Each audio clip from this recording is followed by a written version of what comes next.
Je vais aborder dans la petite demi-heure qui vient deux questions, rappeler quelques données sur les étrangers malades dans les statistiques des titres de séjour, et puis venir à une question un peu plus générale qui est celle de la discrimination, notamment de la discrimination indirecte.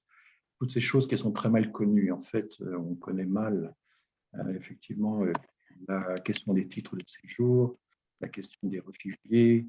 On a souvent une très mauvaise idée des ordres de grandeur, de notre situation par rapport au reste des pays européens. On a évoqué ce matin le fait que l'Allemagne avait accumulé un très grand nombre d'études sur les étrangers malades. Eh bien, c'est aussi lié au fait que l'Allemagne est évidemment en pointe a été en tout cas pendant plusieurs années en pointe dans l'accueil des réfugiés ou des demandeurs de refuge. Donc, je vais partager mon écran avec... voilà, s'il faut un petit temps d'attente, c'est bon, vous le voyez? On vous voit très bien. C'est parfait. Eh bien, écoutez, commençons donc par rappeler des choses un petit peu de base, comme j'aime bien le faire. Voici l'évolution des différents titres de séjour depuis 15 ans.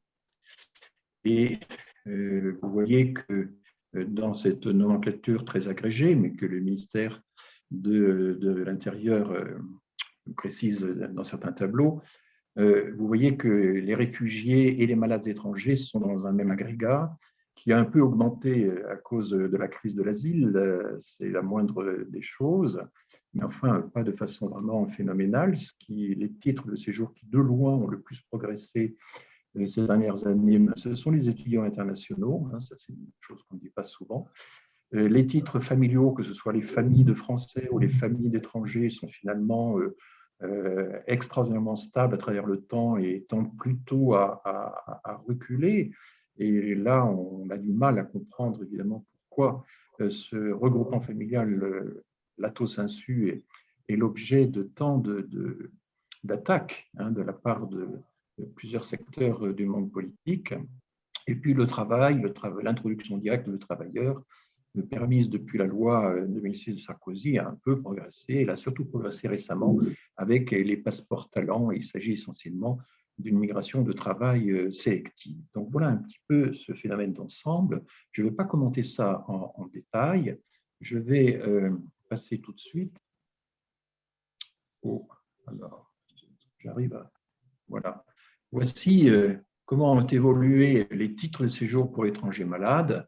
Bon, vous connaissez ces chiffres, c'est peut-être leur présentation qui est un peu plus lisible, spectaculaire. Les colonnes bleues, ce sont les effectifs. Et vous voyez à quel point la réforme de la procédure et le rattachement des médecins à l'OFII a eu un effet absolument considérable sur le nombre de titres de séjour accordés aux étrangers malades. C'est une baisse de 40%, c'est extrêmement fort. Et quand on regarde la même chose en pourcentage, en fait, ça représente finalement, tout ce travail de réduction et représente finalement, aboutit à faire passer les étrangers malades de 3% à 1,7, 1,8% de l'ensemble des titres de séjour accordés dans une année. Donc voilà, nous n'avons même pas 2% de titres de séjour qui sont consacrés aux étrangers malades. C'est vraiment une catégorie extrêmement faible. Et donc, passer de 6800 à 4700, disons, qu'est-ce que ça apporte vraiment dans la lutte contre les migrations, les demandes de séjour? Je reprends le tableau précédent. En fait, cette image-là, c'est un peu le tableau de bord de la politique migratoire française actuelle. Chaque ministre, depuis qu'on a ces données, on les a en gros depuis l'extrême fin des années 90, eh bien, essaie de diminuer, de grignoter sur chacun de ces chapitres.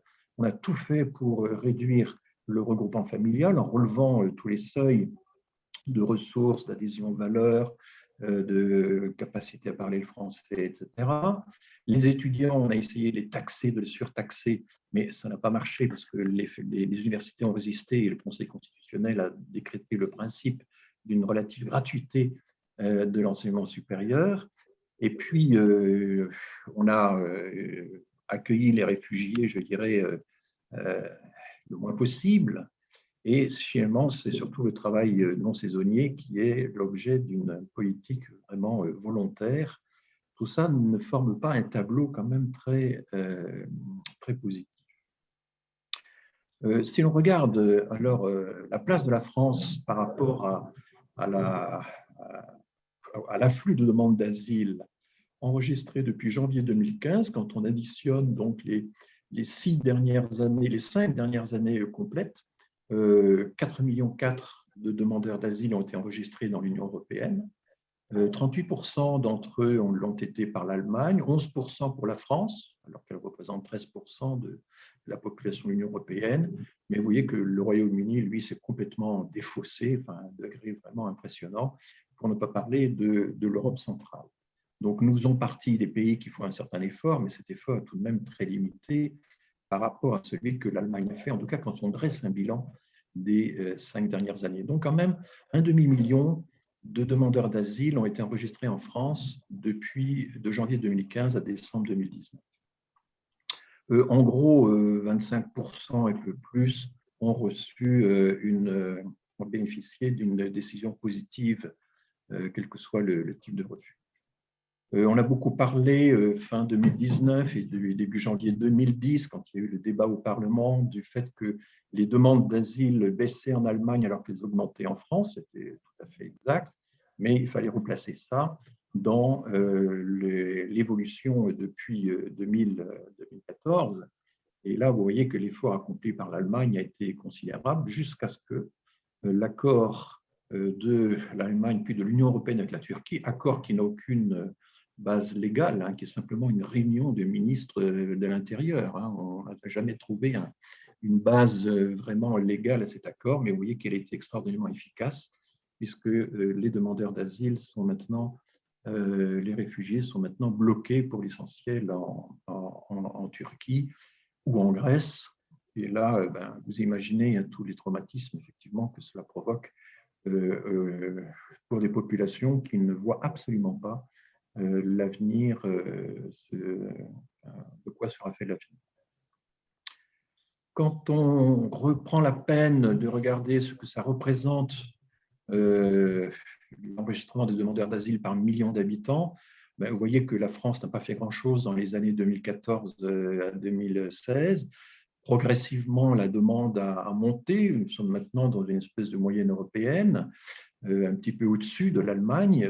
C'est à la fin 2019, mais là, je ne vais pas représenter tous les pays qui, de loin, ont la charge la plus forte par million d'habitants, eh bien, c'est les pays de la Méditerranée orientale, c'est la Grèce, mais j'aurais pu représenter également Chypre, Malte, enfin, qui sont en première ligne, et tout ça à cause des règlements de Dublin, qui, évidemment, creusent les écarts entre les grands pays continentaux qui sont à l'arrière et les petits pays ou les petits pays-États, les îles-États, qui, eux, sont en première ligne.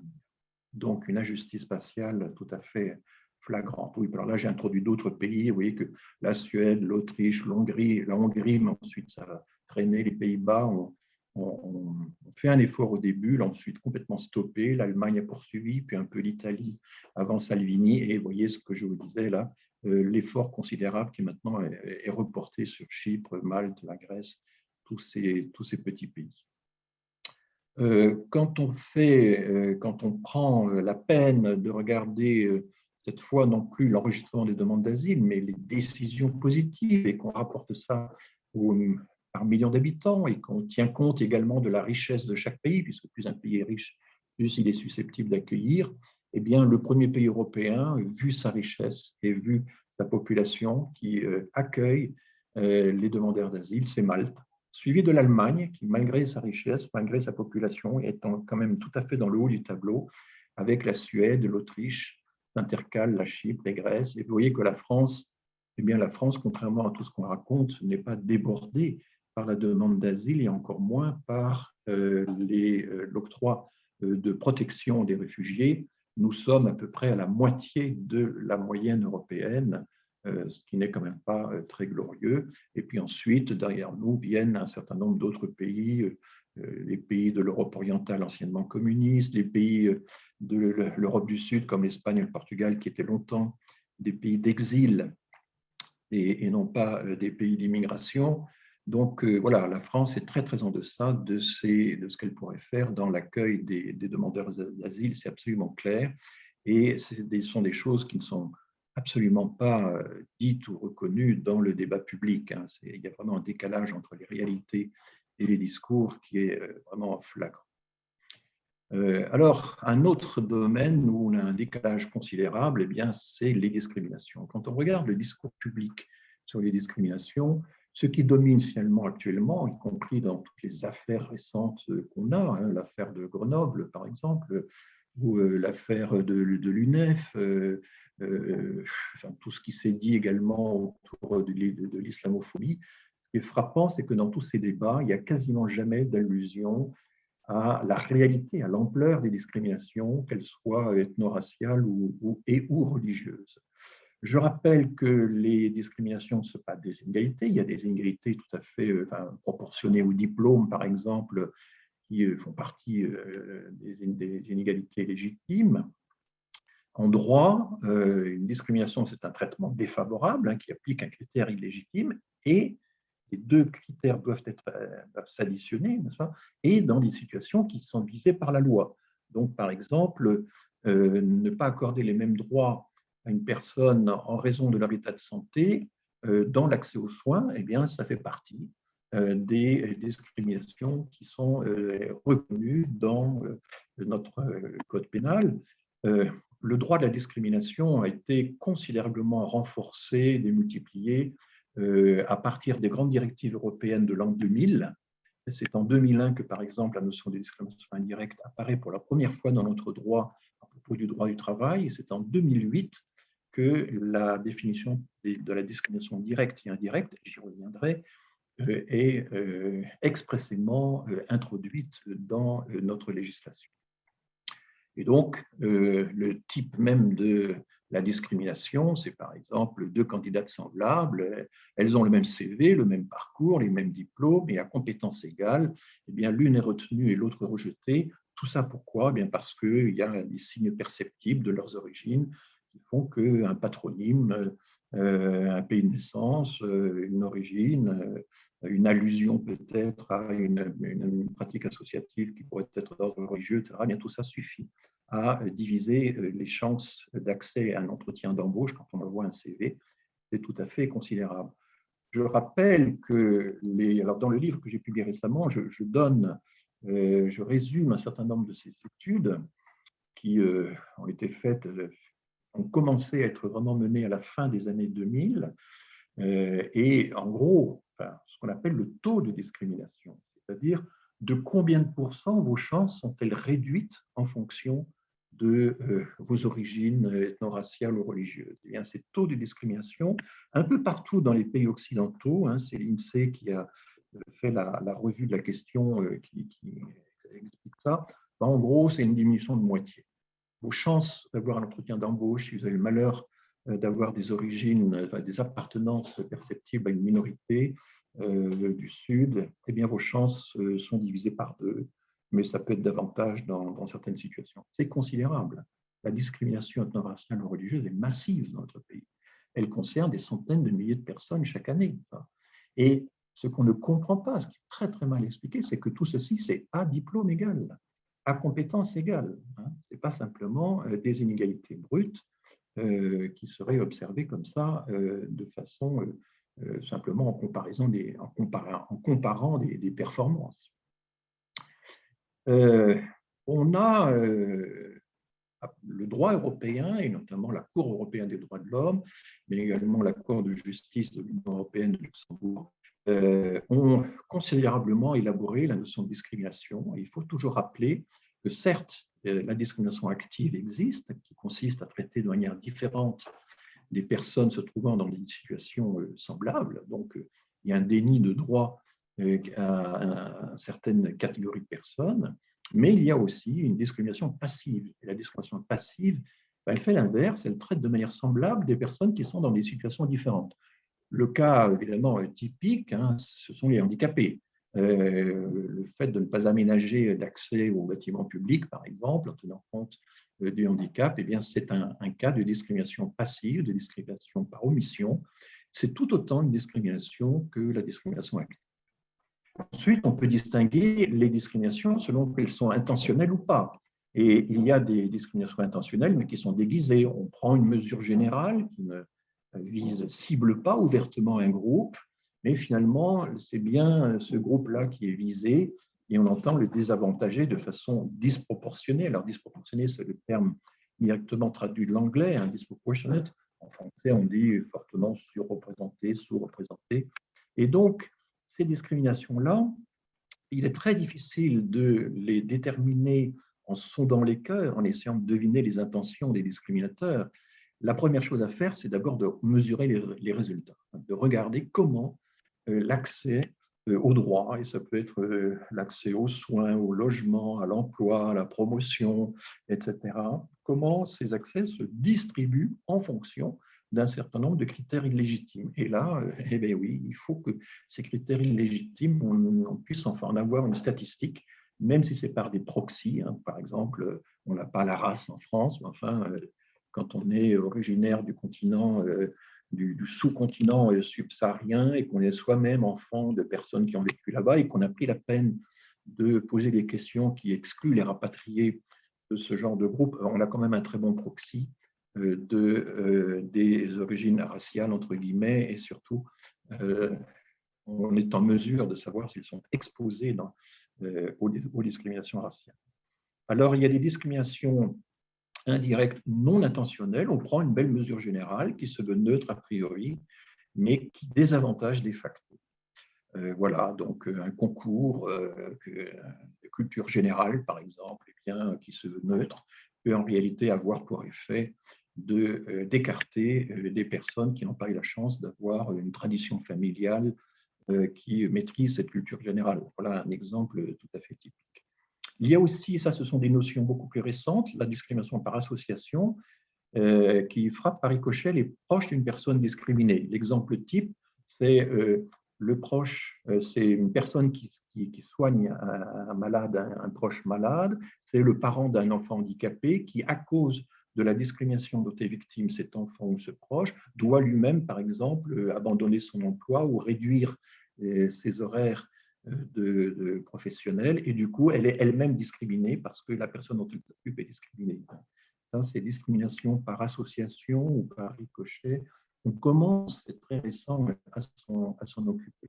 Il y a aussi la notion de discrimination collective, une mesure qui frappe au sein d'une entreprise ou d'une administration l'ensemble des salariés et qui, et pour l'instant c'est encore très très peu utilisé, pourrait donner lieu à une action en justice, une action de groupe.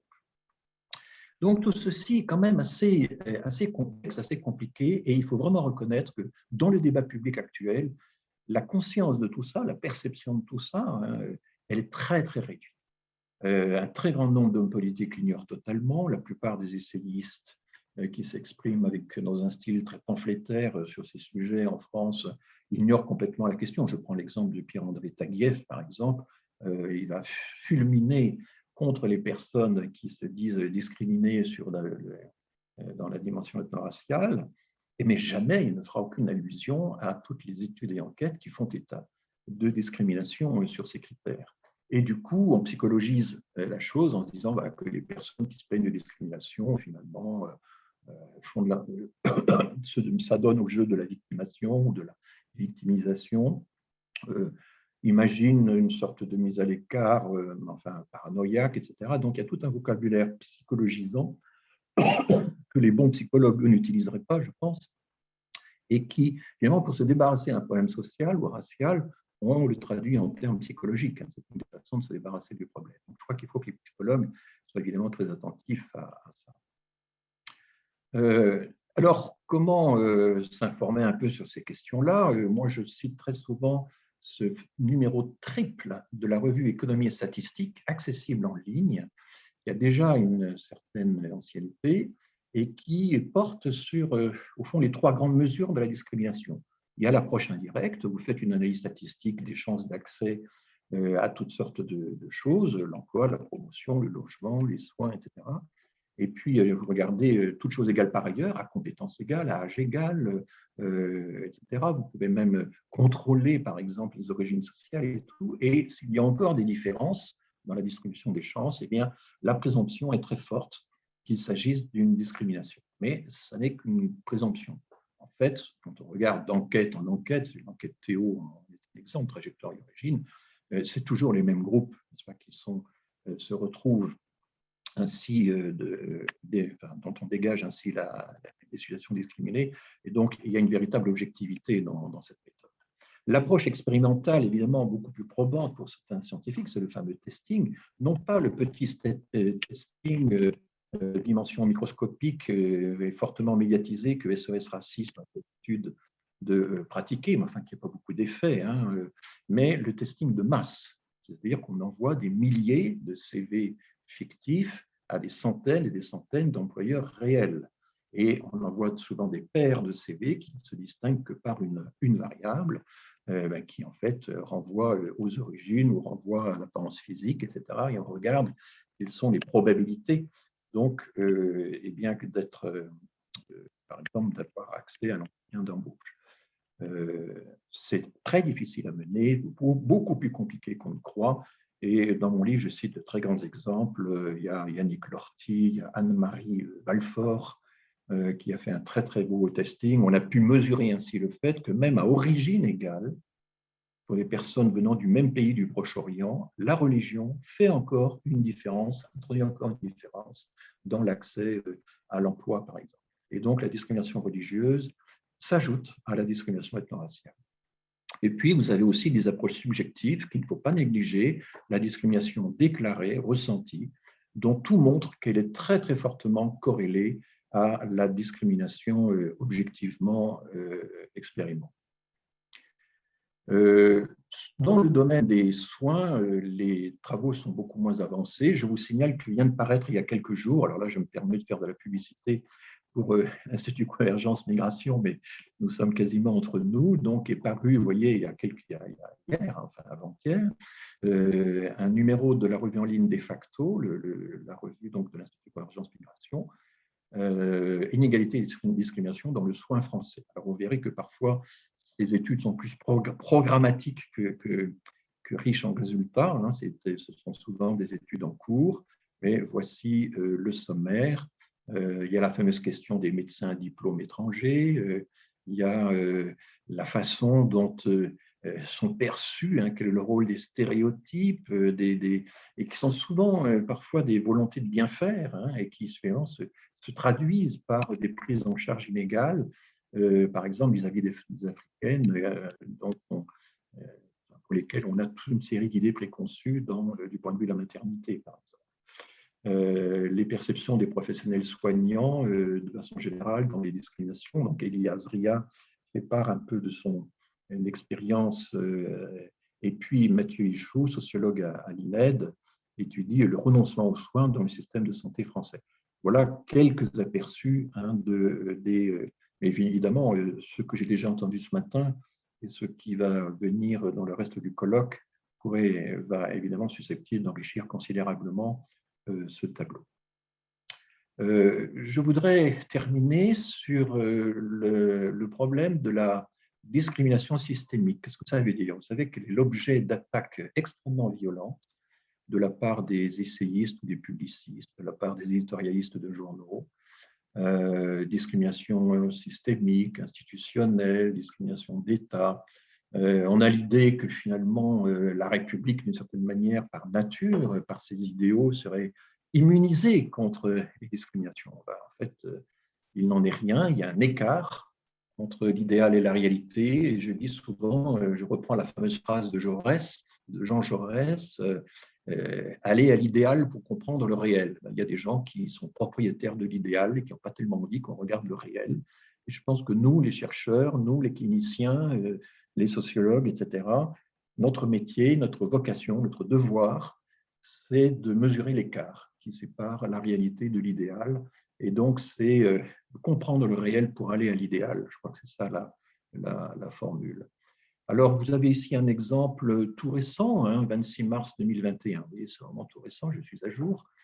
Comment, dans Dalloz Actualité, le quotidien du droit, on commente la notion de discrimination systémique dans le secteur des bâtiments et travaux publics, une notion nouvelle aux effets limités. Alors, je ne vais pas entrer dans le détail de l'article, mais ça fait référence à une décision qui a été très critiquée du défenseur des droits, qui, en fait, a participé à une affaire qui était présentée au Conseil des prud'hommes en avril 2019. Le Conseil des prud'hommes s'est appuyé sur l'analyse du défenseur des droits. C'était une entreprise de bâtiments publics qui avait systématiquement placé les ouvriers maliens. Ils avaient des ouvriers français et des ouvriers maliens, et les ouvriers maliens étaient systématiquement affectés aux tâches les plus pénibles, les plus dangereuses, et ceci sans aucune mesure de protection. Et c'est un syndicat qui a porté plainte, qui a donc obtenu gain de cause auprès des prud'hommes. Le DDD, le défenseur des droits, s'est appuyé notamment sur un rapport qui avait été remis au ministère de la Justice par une juriste et qui décrit une discrimination qui relève d'un système, c'est-à-dire d'un ordre établi provenant de pratiques, volontaires ou non, neutres en apparence, mais qui donnent lieu à des écarts, etc. Et bien sûr, ça ne veut pas dire, quand on dit qu'une discrimination n'est pas intentionnelle, que les personnes n'interviennent pas. Les personnes interviennent. C'est comme, par exemple, dans les interpellations en faciès. Il y a des habitudes qui sont prises, il y a des effets d'entraînement, il y a des raccourcis, on se fonde sur des stéréotypes pour aller au plus vite, etc., etc. Mais c'est systémique à partir du moment où les autorités en charge, ou la hiérarchie responsable, alors qu'elle a connaissance des inégalités qui sont ainsi produites, ne fait rien pour corriger le système.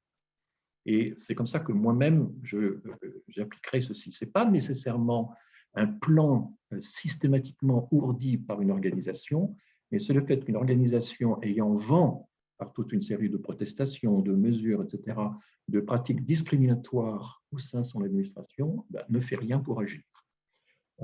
Et donc, bien sûr, la discrimination systémique, dit Laurence Péco-Rivolier, n'est pas nécessairement consciente de la part de celui qui l'opère, mais il ne faut pas dire que pour autant, il n'y ait pas une semi-conscience et qu'il n'y ait pas de sujets qui agissent.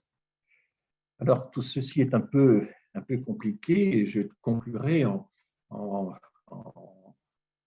me référant à un entretien que j'ai eu sur France Culture il y a, je sais plus, il y a 15 jours, quelque chose comme ça. J'étais interviewé par Guillaume Erner, qui est le matinalier, comme on dit, de France Culture, et qui est très associé à la rédaction de Charlie Hebdo, et qui avait écrit en juillet 2020 un éditorial sur la discrimination systémique, en disant « mais la discrimination systémique, ça n'a aucun sens, ça déresponsabilise totalement. Alors, si l'individu n'est pas responsable de la discrimination, du coup, il n'est plus qu'une marionnette du système. Et donc, non, il ne peut y avoir de discrimination que volontaire. » Alors ça, c'est une idée qui est extrêmement répandue, c'est une erreur profonde. On croit souvent que la discrimination doit être une persécution visible. Eh bien non, pas du tout, pas nécessairement. Et donc, par exemple, dans le cas de l'islamophobie, on va dire, si vous parlez des discriminations envers les musulmans, vous faites une analogie avec les discriminations qui ont eu lieu sous Vichy, sous le nazisme, etc. Non, la discrimination n'est pas une persécution. Il peut y avoir des discriminations non intentionnelles, non organisées, non voulues, et qui sont d'ailleurs la majorité, en fait, des discriminations dont les personnes sont victimes. C'est ça qu'il faut bien comprendre. Et je crois que faire prendre conscience aux opérateurs d'un système, ça peut être l'hôpital, une administration, la police, ça peut être toutes sortes d'agents, ça peut être des professeurs, ça peut être… Alors, faire prendre conscience qu'un certain nombre de pratiques, de règlements apparemment neutres, ont des effets discriminatoires, ça n'est pas les déresponsabiliser, ça n'est pas en faire des marionnettes du système, c'est au contraire les sensibiliser davantage, c'est accroître leur sens des responsabilités. Et je pense que c'est bien dans cette optique que tous et toutes vous travaillez. Voilà. Merci pour votre attention.